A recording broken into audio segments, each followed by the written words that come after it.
Hello everyone, দেখো প্রশ্নে কি বলেছে, বলেছে নিচের কোন যৌগটিতে সর্বাধিক sp কি বলেছে sp সংকরায়িত কার্বন পরমাণু বর্তমান। sp সংকরায়িত হতে হবে, ঠিক আছে। তো দেখো এগুলো সবগুলো দেখো অর্গানিক কম্পাউন্ড, ঠিক আছে। এই অর্গানিক কম্পাউন্ডের ক্ষেত্রে আমি বলেছিলাম কিভাবে মনে রাখবো কার সংকর হাইব্রিডাইজেশন কিরকম। দেখো আমি বলেছিলাম যদি একটা কার্বনের সঙ্গে সবগুলো বন্ধনই থাকে সিঙ্গেল বন্ড, একটা কার্বনের সঙ্গে যদি সবগুলো সিঙ্গেল বন্ড থাকে সেই কার্বনটা তখন সঙ্গে সঙ্গে বুঝে যাবে সেটা sp3 হাইব্রিডাইজড সংকরায়িত। ওকে, যদি একটা কার্বনের সঙ্গে একটা ডাবল বন্ড থাকে অ্যাটলিস্ট, মানে অ্যাটলিস্ট নয় একটা ডাবল বন্ড থাকে, একটা কার্বনের সঙ্গে একটা ডাবল বন্ড, বাদ বাকি বন্ডগুলো সিঙ্গেল বন্ড থাকে, ঠিক আছে, তখন সেই কার্বনটা হয়ে যাবে sp2, ঠিক আছে। আর যদি একটা কার্বন তার সঙ্গে তিনটা বন্ড একসঙ্গে থাকে, মানে হচ্ছে গিয়ে দুটো পাই একটা সিগমা, আর একটা হয়ে যাবে সিঙ্গেল বন্ড, মানে ট্রিপল বন্ড যদি থাকে একটা কার্বনের মধ্যে তখন সেটা হয়ে যাবে sp। বোঝা গেল? তার মানে যে কার্বনে তিনটে বন্ধন একসঙ্গে রয়েছে সেটাই হচ্ছে কি sp হাইব্রিডাইজড বা সংকরায়িত কার্বন, আমাদের সেটাই বের করতে বলেছে, তাই তো। তাহলে দেখো চেক করি, প্রথমে CN2 বলেছে, তাই তো। এবার CN2 ক্ষেত্রে এটা স্ট্রাকচারটা দেখতে কেমন হয় প্রথমে আগে সেটা বানাই। CN2 হচ্ছে গিয়ে CN এরকমটা হয়, দাঁড়াও এখানে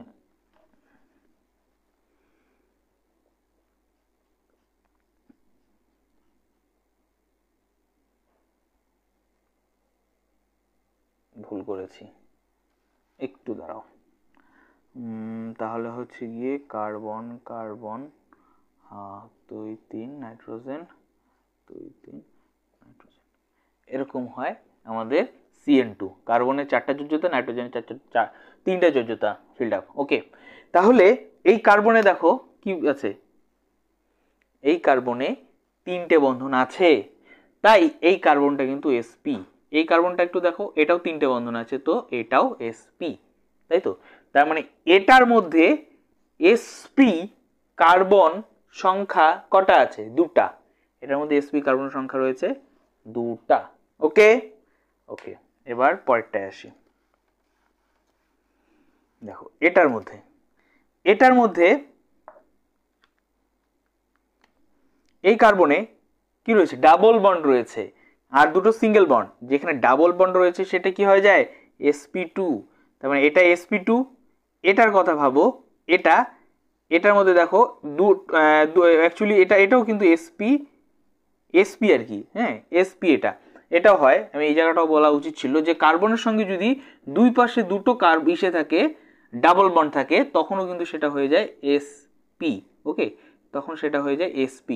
ওকে, যদি একটা কার্বনের সঙ্গে দুই পাশেই দুটো ডাবল বন্ড থাকে তখন সেটা কিন্তু sp, এই কারণে দেখো এটা sp হয়। ওকে, এটা কার্বনটা দেখো, এই কার্বনের সঙ্গে ডাবল বন্ড আছে একটা, তাই এটা হয়ে যাবে sp2। ওকে, এবার CN-টাকে যদি আমি ভেঙে লিখি, CN-টাকে ভেঙে লিখলে আমরা এইভাবে লিখবো না, তাই তো লিখবো। এই কার্বনের সঙ্গে কি রয়েছে? এই কার্বনের সঙ্গে কিন্তু আমাদের ইসে রয়েছে, ট্রিপল বন্ড রয়েছে, তাহলে কিন্তু এটা হয়ে যাবে sp। তাহলে দেখো এখানে টোটাল কটা হলো sp? 2টো হয়েছে, তার মানে এটার মধ্যেও 2টো রয়েছে sp সংকরায়িত কার্বন। ওকে, এটার মধ্যে চেক করো, এটার মধ্যে এর দেখে মনে হচ্ছে কার্বনের মধ্যে কটা আছে?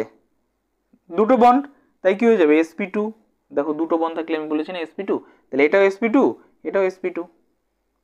মনে হচ্ছে না যে আর নেই, মানে sp2ই আছে, sp নেই? অ্যাকচুয়ালি নয়, এই CN প্রত্যেকটা ভাঙতে হবে, দেখেছো তো। এখানেও CN আছে, এখানেও CN, এখানেও CN, এখানেও CN। ভাঙো CN গুলোকে, ভাঙলে পরে ট্রিপল বন্ড এন্ড, এটা তাহলে এরকমটা হবে ট্রিপল বন্ড এন্ড এন, তাই তো। দেখো তাহলে মজার বিষয়টা, যেহেতু এখানে ট্রিপল বন্ড আছে তাহলে এটাও হয়ে যাবে sp, এটাও হয়ে যাবে sp কারণ ট্রিপল বন্ড আছে, এটাও হয়ে যাবে sp, এটাও হয়ে যাবে কিন্তু sp, তাই তো। তাহলে এখানে কটা sp রয়েছে? 4টা sp রয়েছে। কটা আছে? 4টা sp আছে, আর আগেরগুলো দুটো দুটো করেছিল, তাই না। ওকে, চলো এবার এটার মধ্যে আসি, সবার শেষেরটা। এই কার্বনটাকে দেখো 3টা বন্ড পেয়েছে, তাই এটার মধ্যে কিন্তু রয়েছে, এটা কিন্তু তাহলে sp, এটাও 3টা পেয়েছে তাই এটাও sp। ওকে, এটা এটা তো দুটো সিঙ্গেল বন্ড, এইখানেও সিঙ্গেল বন্ড, তাহলে এটা কিন্তু sp3। এটার মধ্যে দেখো ডাবল বন্ড আছে, তার মানে sp2। এটা দেখো আবার এই কন্ডিশনটা পেয়েছে, যেহেতু এই কন্ডিশনটা পেয়েছে তাই এটা কি হবে sp, এটাও কি হবে sp, এখানে ডাবল বন্ড আছে তাই sp2। বুঝলে কি হলো ব্যাপারটা?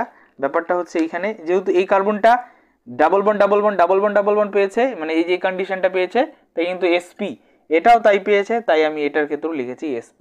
আর এটা কিন্তু ডাবল বন্ড আছে শুধুমাত্র এইদিকে, তাই sp2। ভালো করে এটা কিন্তু ভালো করে খেয়াল করো, কথাগুলো ভালো করে খেয়াল করো, প্রয়োজন হলে আবারও দেখো আমি কি বলতে চেয়েছি। এই কন্ডিশনগুলো তোমাদের খাতায় তোলা না থাকলে অবশ্যই তুলে নাও, ঠিক আছে? এইগুলো হেল্প হবে, কিন্তু এগুলো করতেই হবে বা পেতেই হবে, খুব সোজা, ঠিক আছে? কিন্তু এগুলো না জানা থাকলে কিন্তু করতে পারবে না, ঠিক আছে? তো এখানে দেখো সর্বোচ্চ কটা sp রয়েছে, এই একটা sp রয়েছে, এই একটা sp রয়েছে, রাইট? এখানে কটা আছে, এই একটা sp, এখানে একটা sp, আচ্ছা তাই তো? আর কোথাও আছে sp? আর কোথাও কিন্তু আমি sp খুঁজে পাচ্ছি না, তাহলে এখানেও কিন্তু 4টা দেখতে পাচ্ছি sp আছে। কি বলেছে প্রশ্নটায়? নিচের কোন যৌগটিতে সর্বাধিক sp সংকরায়িত কার্বন পরমাণু রয়েছে, তাই তো? এই নিচেরটা তো আমরা কিন্তু 4টা দেখতে পাচ্ছি, দেখো তো আরো দেখা যায় নাকি? যেহেতু দুটার ক্ষেত্রেই সেম হয়ে যাচ্ছে, তাই কিন্তু আমাদের দুটোই অ্যান্সার করব, ঠিক আছে? দুটোই অ্যান্সার।